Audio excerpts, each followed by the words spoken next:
This content is sponsored by HBC Solar PV Tech and Automaton Electronics and Security. Section 3. Avert compulsory lifestyles. Introduction. Living off the grid allows you to deny anyone their claim on you. Many people, institutions, and corporations may think they can force you to do certain things, such as pay money, work, or hand them various types of control over your life. Clearly, such things are not only immoral, but are also against all kinds of international laws, nations' most cherished beliefs, and faith doctrines. Morality and many faiths tell us that we should treat others with respect and dignity no matter who they are. Given we accept these, we cannot force nor demand certain things from people. Support or allegiance in the form of monetary payments are among those things. Faith, in many instances, tells us to treat others as we would like to be treated ourselves, and to love our neighbor. Naturally, if we cherish our freedom of choice, and accept these ideas, we should not force others to accept a lack of freedom and choice. Also, the religious warnings against stealing, lying, and coveting further tell us that we should be really careful on what we claim as ours and what we demand others to pay for because we claim it is ours. Other religious texts mention human dignity must be respected, regardless of his or her faith, race, ethnic origin, gender, or social status. Also, humans must treat one another with full honor, respect, and loving kindness. International laws and charters further solidify our beliefs that we are all born free and equal, have the right not to be discriminated against, have the right to life, the right not to be under bondage or slavery, have human rights everywhere you go, be equal before the law, have no unfair detainment, freedom of ownership, freedom of thought, freedom of expression, and the right to food and shelter. If we abide by these religious ideas and international human rights, then we should not force any particular lifestyle on others. The United States' most cherished beliefs include our acceptance of equality, liberty, and the pursuit of happiness for all people. Furthermore, the 13th, 14th and 15th constitutional amendments gave all people born in the U.S. freedom from slavery and its vestiges, citizenship and equal protection under the law, and the right to vote.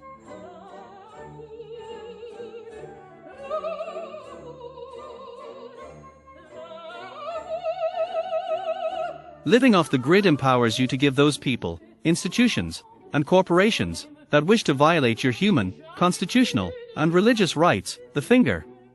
Nothing outside of fair criminal punishment should be obligatory, compulsory, or forced. If you are reasonable, non-violent, and law-abiding, your will and hand should not be forced in any direction by anyone.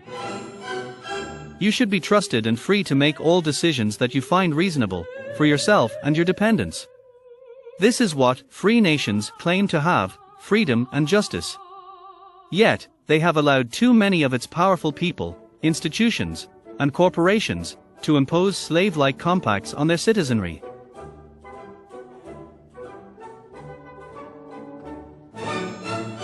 Living off the grid reminds you that, no matter where you live, you are inherently free, and that you don't need to enter into any compact, contract, or agreement that does not benefit you. Furthermore, living off the grid empowers you with the knowledge and technology to fend off all your perceived needs to enter into those harmful agreements. As mentioned previously, I truly believe that, currently in most of our lives, several private and government entities use you as a carcass to feed from and grow. These entities, the electric company, the water service company, the telecommunications companies, and some agencies of government, use their power and control as tentacles that attach to you as a sacrificial source of their growth. Of course, these entities provide the supposed needed services, and use those to eventually coerce large percentages of your resources. This tactic is also seen with so-called tech giants, providing free services to extract your personal data.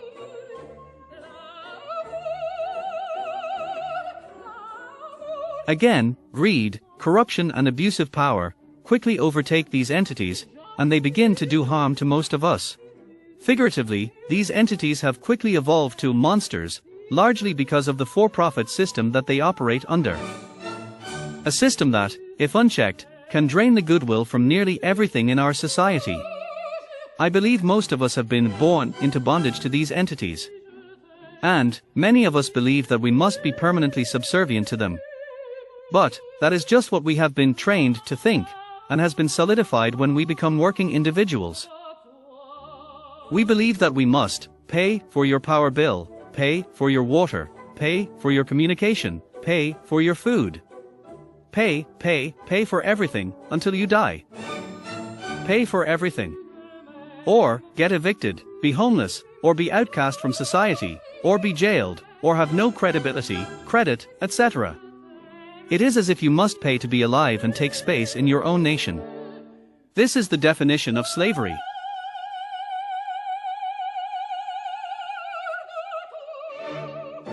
Fear has been beaten into us, from the day we become aware of the dire consequences of having no income, low income, and not paying.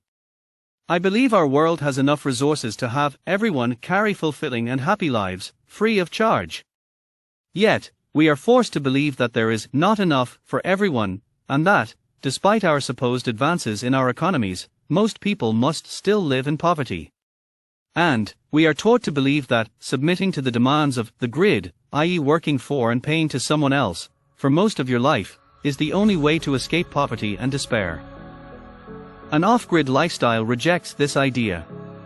It believes, as anyone should, that all reasonable, just and peaceful people should be free of forcible work, payments, or in fact any coercion. In the next few paragraphs I will explain how the grid, through the government, uses your local electric company, water and sewer company, telecommunications company, food companies, and real estate schemes to keep you effectively economically enslaved.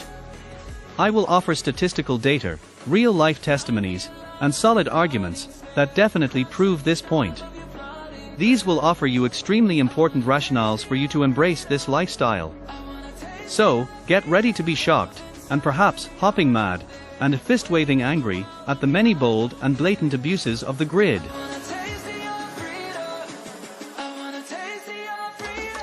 Thank you for listening to this podcast. Please look for the next episode soon, and please ensure to share this with your friends and family. And please like this content and subscribe as a sign of support and for me to continue to provide this type of content to more people like you. Lastly, if you wish to support this content further, please visit the links provided in this publication. Thank you.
Soundtrack was Bizet's Carmen, Habanera.